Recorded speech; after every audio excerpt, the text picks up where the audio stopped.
welcome to another episode of At the Gigs. I'm one of your hosts, Jared. And I'm the other one of your hosts, Kieran, and this is episode 10. So Number 10. You might be thinking we look a little bit snazzier than usual. Yeah, well... That's because we're celebrating, and we won't hold it against them if they want to celebrate while watching this episode. Class it up. Yeah, maybe break out a cocktail dress, break out a suit, I don't know, yeah. 10's a big number, you know. Big. It's 10 years of marriage. 10 years of slave. No, 12 years of 12 years slave, that album by Pearl Jam, 10. 10, yeah. So it's a very powerful number. Yeah, no, 10 so happy anniversary. Yeah, happy anniversary to you too. What special things do we have planned for our listeners and viewers? Well, in terms of special, we have special coverage of St. Patrick's Day weekend. We do, yes, and not the parade, but of a very specific niche in St. Patrick's Day weekend that was Workman's 3 days, Paddy's Day. 3 days. And even then, we have a very specific niche of those 3 days, and we went to the third day. We did indeed. So yeah. Happy St. Patrick's Day, by the way. Happy St. Patrick's Day to our listeners, to our 80% in Ireland and our 20% in the USA. We appreciate all your support. Also, we should probably just thank our listeners again, just to reiterate, like, they've been working overtime. They quadrupled our... What was the last count? 84, I want to say 85, maybe. Being a little bit optimistic here. See what we got. Let me see. 77? Or... no, when you click 86! Oh! That's just pretty good. Ginormous! No, we appreciate that. Like, remember when we were doing the early episodes, getting like... Was 20 the highest, or like 18? I think so. It was as 18, low as 3, 12, 4. Yeah, that was brutal. But yeah, the visuals have really helped. Yeah, look at episode 7, 3 views. Jesus Christ. Yeah, no, it's nice to know that, we've been pulling our weight all this week, and they finally have decided to pull theirs, so... Thank you. Thank you, guys. Probably should avoid drinking at the same time. Yeah, probably. So what did we do? Who did we see? Where were we? We were in Workman's. Yes, we were. We were in Workman's downstairs at the stage, and we saw... Yes. Who were our opening act, Jared? The first act was Fields. Fields, yes. Oh, okay. I kind of just want to talk about how much better this atmosphere was than, to say, like, the usual King Kong clubs we've been going to. Yes. Like, I mean, there is, like, a world of a difference. It shows how, like, deeply layered the Irish music scene is. I kind of got tunnel vision in my head, and it was always, like, Battle of the Banders. But, like, we saw people that legitimately could, break out and become big stars. Yeah, we saw a lot of talent. Saw Fields, were the first band. Yeah. Fields. So they were formed in 2016, and they're an alternative folk band who played gentle sounds of carefully entwined harmonies. Yeah. Did you think that was what it did in the film? Yeah, no, totally. I at the start, I kind of was like, what are these Mumford and Sons rip-offs? It was a lot of, the acoustic kind of start. But then you kind of, over time, realized they could play. They were probably not my favourite band of the night, but they were, again, it was a good night of bands, Yeah, decent. Like, the musicianship was fantastic. The drummer was just beast, destroying that. Yeah, he was really loud. He was so good. Yeah. And it was a cool juxtaposition. Like, I mean, it was very gentle singing style, very gentle acoustic play. But the rest of the people were rocking out in that band. So it's like Black Keys meets Mumford and Sons, I'd say. Something like that. And I mean that in a complimentary way. Yes. Yeah. Yes. Most people would think that was a compliment. Yeah, true. Apart from the man shilling out the compliment. Yes. But yeah, and then after that we saw Boland, a 3-piece guitar pop band from Galway. Yeah. Describe themselves as rural Irish kitchen sink bottle fed rock and roll. We're into it, it says then. Huh. Interesting. Yeah. Well, were we into it? I think I'm slightly less of a fan after reading that. Yeah. But, yeah, well, I'm a fan. I thought it was. No, I thought they were cool. Like, very punk rock. I wouldn't necessarily even call them pop punk. Yeah, pop it was just sort of surprising because it was very rough vocals in a good way. Like very kind of like shouty, Sex Pistols almost kind of. Themes of the songs were just kind of. Yeah, just crazy. irreverent and kind of non sequiturs and things like that. Yeah, but no, I like them a lot as well. Yeah, I thought they were. And a trio, which is awesome. Yeah, 3-piece, good to see. Yeah, don't get a lot of trios out there anymore. I mean, and if you're grading bands on the amount of members equaling the amount of noise, I mean, these 3 people made a lot of noise. They were very loud. Yeah, because that's how we grade bands traditionally. And then last, but certainly not least, we saw the Murder Capital. We did, and they were probably the band with the most potential, I think. Yeah, a lot of stage presence. The singer, oh shit, like he the singer kind of, Morrissey, Ian Jury, Liam Gallagher. Yeah, going. Yeah, it's weird. This seems to be a theme of the night, I guess. I at the beginning of every single performance. At the beginning of every performance, I'm like, who is this? Whatever knockoff, Mumford and Sons knockoff, but Liam Gallagher, you know, the hands behind the back. Yeah, you're gonna look like a This Is England cast. Yeah, Jesus. At the start of it's the funny night. that the style is back. Like. Yeah, it's cool. But then they proceeded to be fucking awesome. Yeah, like, very. Lead singer was magnetic presence by the end of the night. You know? Yeah, it kind of starts off a bit weird. Like, why are you looking at me? It's weird. Like the attitude was almost Henry Rollins in Black Flag or something. You know, it's very much like getting with the crowd. You know, very. Very punk rock attitude, but yet I wouldn't even call the music punk rock. I don't know what you'd call it. It was heavy rock. Yeah, the vocal side, the style was kind of dreary, I guess. Yeah, it's kind of chaotic. Yeah. So. But yeah, he knows how to work the audience. Yeah, no, tremendous. Yeah, and the band were awesome as well. Yeah. But there were points when they were like in harmony, you know, like the singer was like kind of posing and like looking out and, you know, kicking in the crowd. Well, they were just fucking shredding in the background. You know, they were just like playing like to blazing, ripping it. So good. Tearing that shit up. Yeah. So I gotta say, I think King Kong Club have some work to do. We're watching. Like we got our money's worth and we didn't even have to pay in. Yeah, not a cent. Yeah. I would have paid in. You know, I want to pay them all money. Yeah. Yeah. That's it. Maybe it's. Do you think the downside of the King Kong Club is it's too regular, too often? Like every week, like 6 bands, is that kind of just where people I get are? you, but I think there's a point when a band has to kind of dismiss Battle of the Bands, like just not go for that anymore. Because I certainly think there might be a little bit of a stigma to it. And the clap-o-meter. Yeah, like I mean, it's a little bit hokey talent showy, I guess, in a way. Yeah. You know, and I'm not bitter that they no-showed us King Kong Club. You know, but they'd rather show rugby. Yeah, true. Than rock and fucking roll. Yeah, that's it. Yeah. But that's exactly what they did. But it goes back to you know the King Kong Club moving venue. And sort of rebooting, maybe that's been the problem with there's just too many bands every week and... Totally, yeah. I don't know. Because it happened to us, we sort of gotten tired of it. Yeah. We're trying to go to everything. Yeah, no, every week. And it's just, people get lost in the crowd, you know, it doesn't... Like, it just has a talent show feel off of it, you know? Like, a good one, but, like, it has, like, a kind of hokey, you know, talent showy vibe to it, you know. Poor King Kong Club. Yeah, no, so, well, I'm glad we have a new love now on the scene, and that is we don't need Workman's Paddy's Day weekender, so see you next 17th to 20th of March. For one of the gigs. Yeah. But yeah, no, we should talk about the Murder Capital a little bit more. Yes. I was looking them up last night. No recorded material. Nothing. Interesting, yeah. So that was disheartening to me because I was hoping that they would be in a position to break out. I think they had the talent. Yeah, if someone could snap them up and produce them properly, that could be serious. Fantastic, yeah. So they have, I think they have like 300 Facebook followers. Alright, modest, is that modest or good for... I think it's quite modest because like the other ones, like one had like 3,000. I think Slow Riot have 3,000. Yeah. Not that we saw Slow Riot, but no, we had to get the bus. We had to get last bus. Actually, which brings us to an interesting news for you. Yeah, segue. Yeah.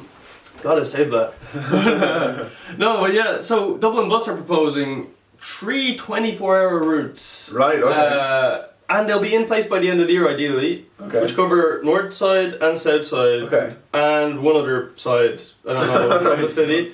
But, so for gig goers that would really like to see that headline act, but just can't bring themselves to pay for a taxi, you know, I don't know. Well, I got some news for you guys. You'll be able to pay that tiny fee of $2.15 on your Leap card, or $2.85. On your change. It's hardly anything, really, isn't it? It's really nothing. Rock and roll. For like a night of rock and roll debauchery, I mean, often free of charge. Often, I don't know, It was for us. Yeah.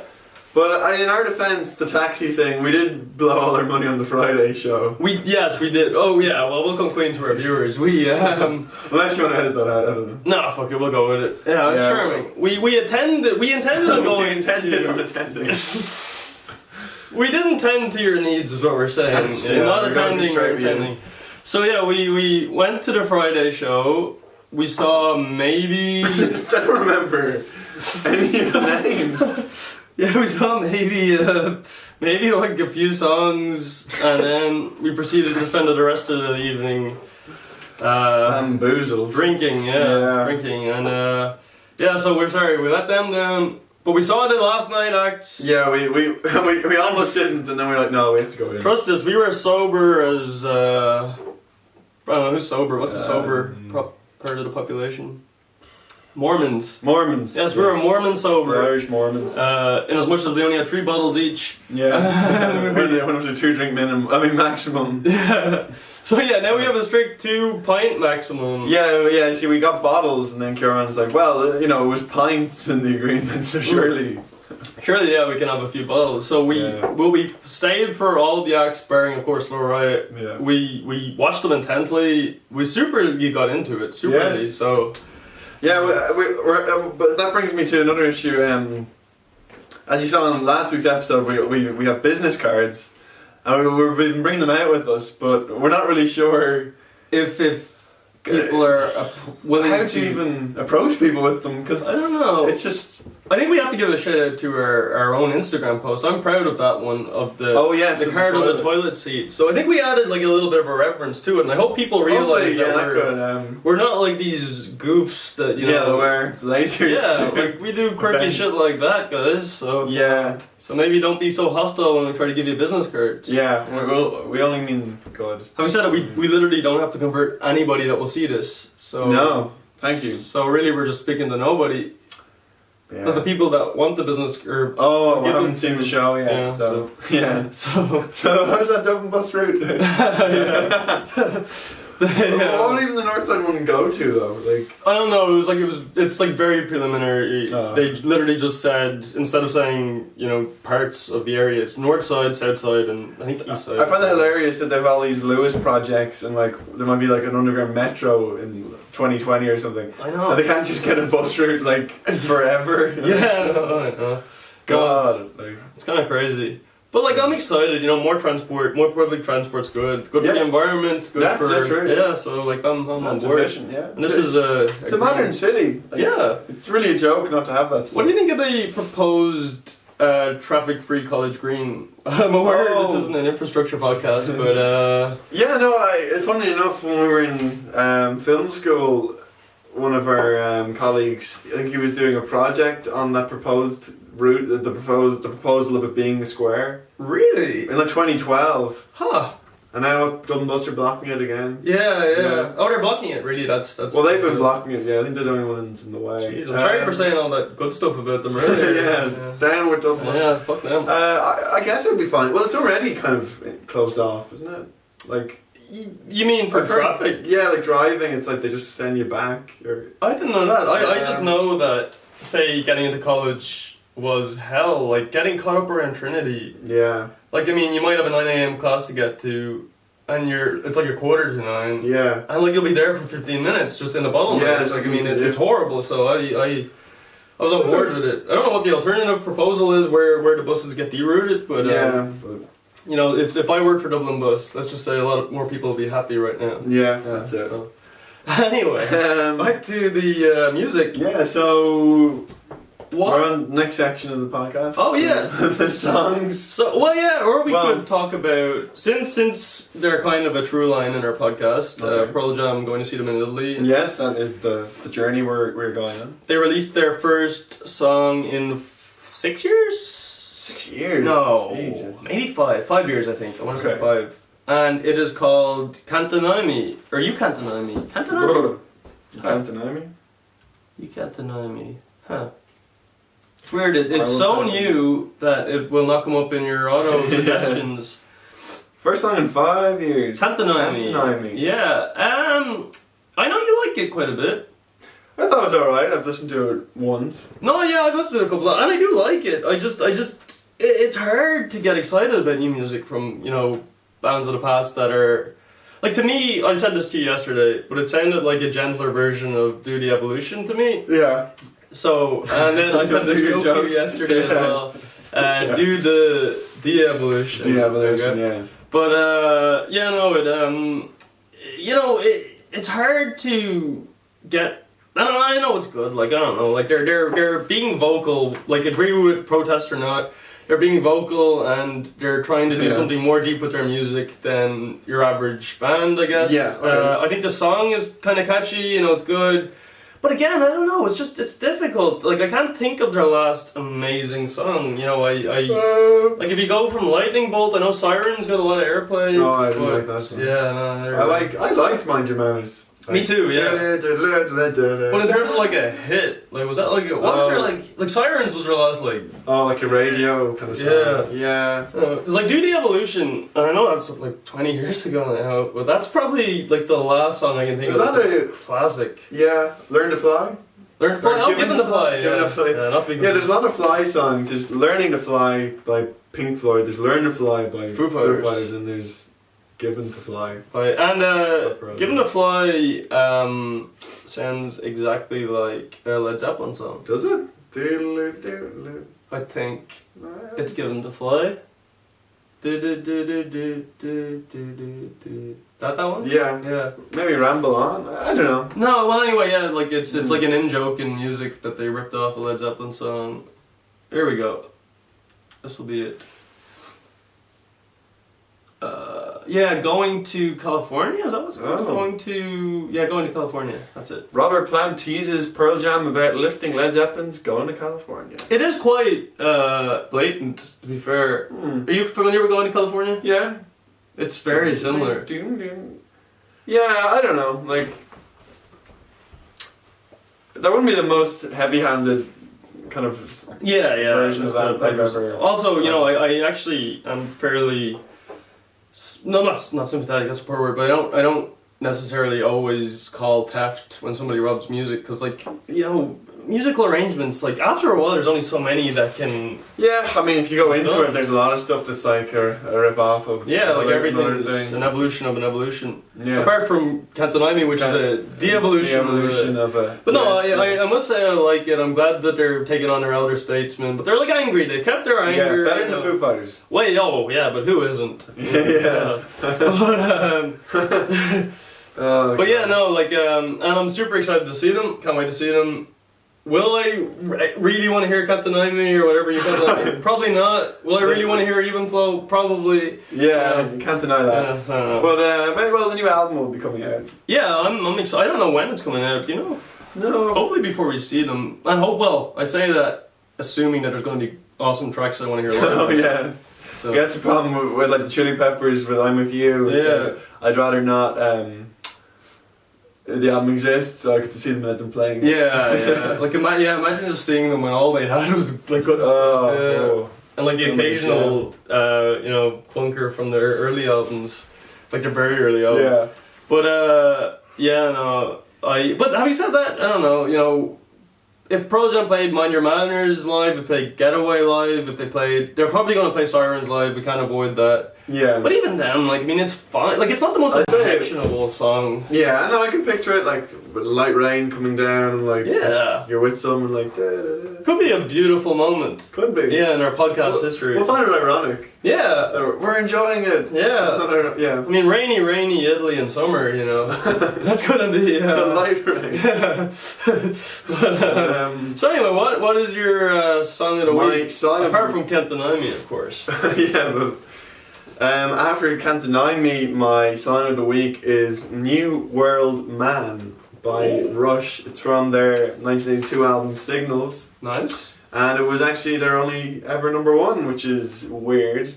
I'm not shocked. I feel like Rush are like the butts of jokes, aren't they? I don't agree with it. I like everything I know of them, but...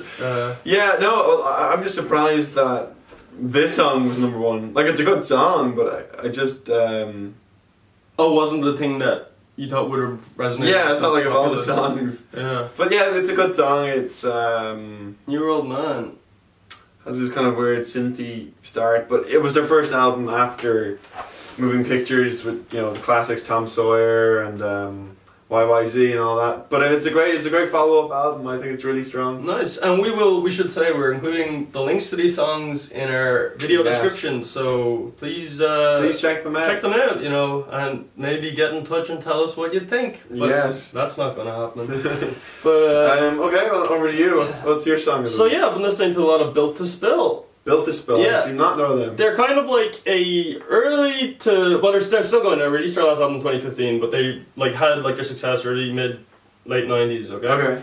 And they kind of came in a wave of bands that were like in the post grunge phase. So you know, kind of the alternative wave. So they came from I don't know, I'm meant to be the track of the week, and I'm like, but I'm getting to it. Yeah. But yeah, post grunge kind of wave, and it, like Modest Mouse were part of that, and they're part of that, and that's how I got into them through Modest Mouse. Yeah. And yeah, so my track of the week is actually from a 2006 album, though. Really? Yeah, I know, right? Oh, sick. Now, granted, I'm not like super yet engulfed in them, yes. and like it is like the one that everybody knows. So later on, I'll probably find out that only you know, terrible fans like this. It's something cool to like that one. But it is called "Going Against Your Mind." Going Against Your Mind. Yeah, and it's like a big 8-minute track. Opens up with like a lot of instrumental, all instrumental even for like 2 minutes, and then like it gets like the lead singer has like a very kind of faint, light voice. Okay. But it works like almost REM-y style, but with like more rocky. All right. Okay. Well, we'll all be sure to check it out on the YouTube channel. Yes, totally. Check it out.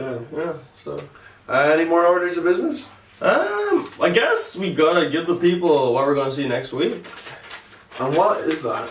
I have. Well, okay. So we've discussed a couple of things. We've discussed perhaps Thelonious the Monk wax on. Might be sold out though. So all you jazz heads, gonna have to wait. They're gonna have to. What else was there? I think you mentioned a couple, right? You mentioned like 2 things. I think there's the odd thing, but oh my god, this week! I said next week. Oh, this week. We have to go to a gig like this week. Like we could conceivably go tomorrow. That's how. We could conceivably go tonight. It would count this week. Yeah. Yes. Let's see what we got. So there's Wax On, Thelonious Monk. Yep. Fleet Mac Wood. Jesus Christ. Yeah, I know. It's not. Yeah, it's not a great. Not a great name, is it? Is it? Okay. I don't remember the real name. What? What the hell is that? Oh, it's just a joke. That's funny. Okay, upcoming. Well, Paddy's Day Weekender. We did that. Crystal Skull Sessions. Oh, yes. Pillow Queens at Work. Oh, April 21st. April 5th. Ooh. Oh, that's not for a while. Yeah, that's huh. Oh God, King Kong Club. Do we go with our? It's not even. I don't think it's still on. Tails between our legs, crawling back to them. Maybe it's not on. Yeah, I don't know. Back in the AAS. I love the AAS. Never gotten to Beck though. Oh, and that's the Meghan Markle thing. That bullshit. Royal Hens. That was the joke that I just clicked into. Ah, I see. Well, April's good. We've got the 5th and we got the 21st. True. If we're gonna see Pillow Queens on the 21st. If we're gonna. Like, I feel like it's unusual that they've become somewhat of. Yeah, I can't believe they're at that level. Staple of our podcast as well. Like, I feel like. Yeah, they've been the beginning, middle, and hopefully at the end. Bitter end of our podcast. Yeah, isn't it weird how? Yeah, I know. Like, just that they're at that level where people are that interested. Yeah.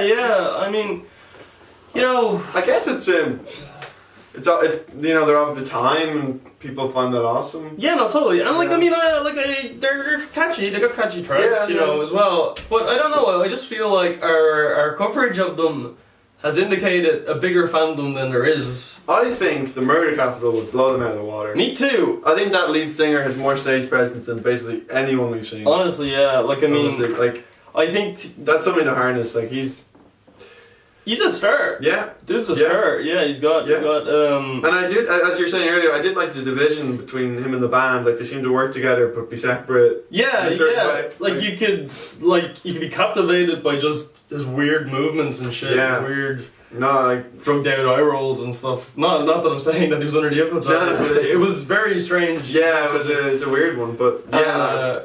And then the band were just shredding it. But yeah, like, I mean, you know, it stage presence, I guess, is something we should talk about more a little bit because That is true. Yeah, I feel like a lot of bands are sort of stiff. They don't really move. Like I mean, I don't know. and again, I'm not against Philippines or anything, but we've seen some stage banter, and it's just like they would be the ones that do like if it was like snowing. Yeah. And they'd be like, "Did you just get all your bread?" Yes. Yeah. No. No, totally. Yeah, kind of like the public domain jokes. Yeah. Wikipedia.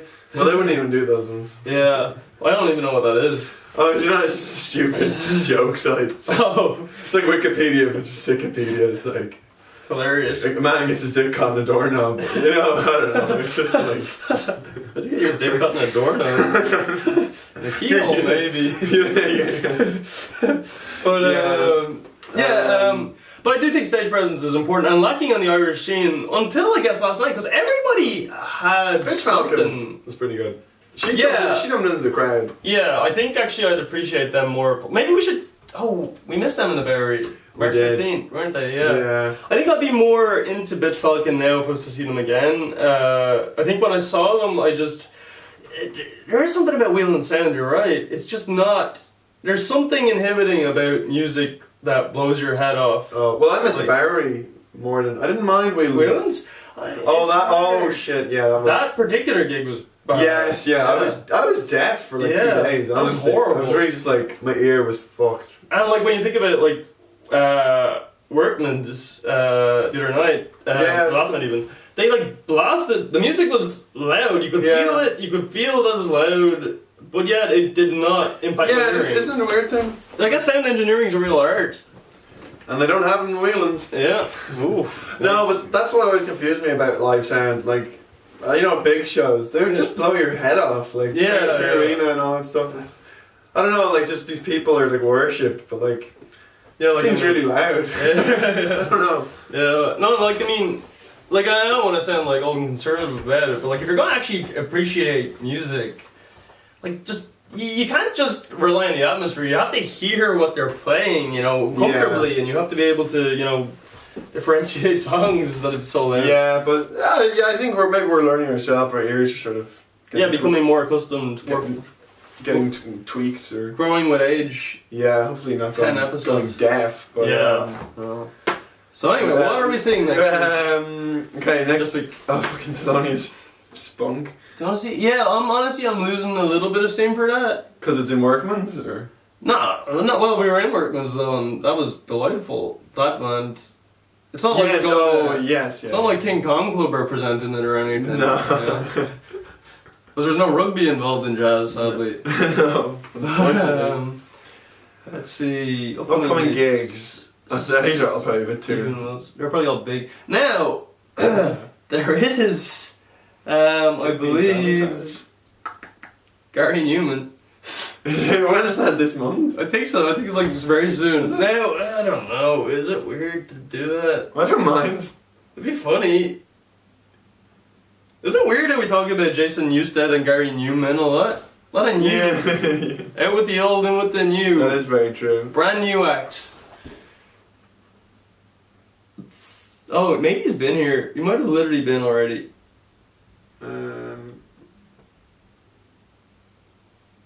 That's right. Oh, UK, okay. Oh, getting closer. 28th of March. 29th of March. Well, it's still not next week, is it? No. Well, let's stay the 19th. 19th. How much are tickets? $40.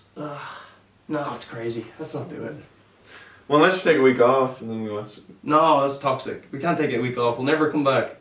These people will be wondering where they're...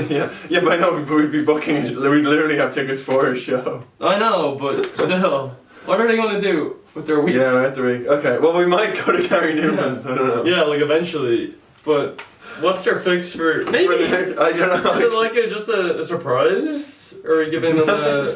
Do they care? No, I don't mean like in a negative way.